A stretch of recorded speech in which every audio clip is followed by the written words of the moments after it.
படத்தில் தெரிகிற மாதிரி ரயில்வே கோச்சில் சிகரெட் பிடிக்கிறது ரொம்ப தப்பான காரியம்.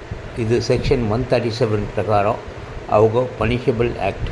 இதுக்கு 1000 ரூபாய் ஃபைன்லேருந்து 5000 ரூபாய் ஃபைன், ஜெயில் தண்டனை வரைக்கும் விதிக்கப்படும்.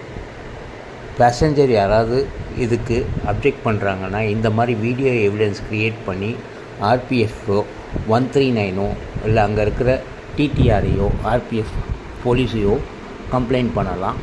அவங்க அதுக்கு தகுந்த மாதிரி ஆக்ஷன் எடுப்பாங்க. இந்த மாதிரி வீடியோ எடுக்கிறது எவிடன்ஸ் தான். இது ஒரு அஃபென்ஸ் கிடையாது. இந்த அஃபென்ஸை நீங்கள் நினச்சி உங்களை த்ரெட்டன் பண்ணால் நீங்கள் பயப்பட வேண்டாம். நீங்கள் இன்டர்நெட்டில் டேக் பண்ணுறீங்கன்னா உங்கள் பிஎன்ஆர் நம்பர், உங்கள் மொபைல் நம்பர், இந்த வீடியோ எப்போ எடுத்தீங்க, எந்த கோச்சில் எடுத்தீங்க, இது மூணையும் டேக் பண்ணிங்கன்னா ஆர்பிஎஃப் கன்சர்ன் அத்தாரிட்டிஸ் ஆக்ஷன் எடுப்பாங்க. நன்றி, வணக்கம்.